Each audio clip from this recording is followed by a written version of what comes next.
cama, mãos a abanar. O que é que se passa com o Kim? Está tão estranho, então desde que esteve com a Patrícia... Oh, meu Deus, mas que mania a sua, hein?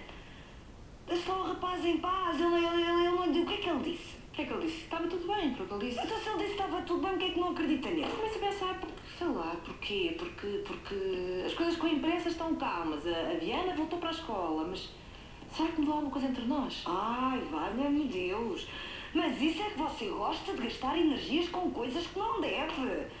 Até não vê como é caidinho por si. Olha, Dolores, por mais perfeita que seja uma relação... Ai, lá vem a conversa do perfeito e de perfeito e imperfeito.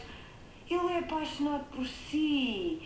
Então, mas isso não se vê o que é, sempre foi apaixonado por si. Não explicam lá porque é que ele está tão perturbado. Então, e o que é que ele explicou?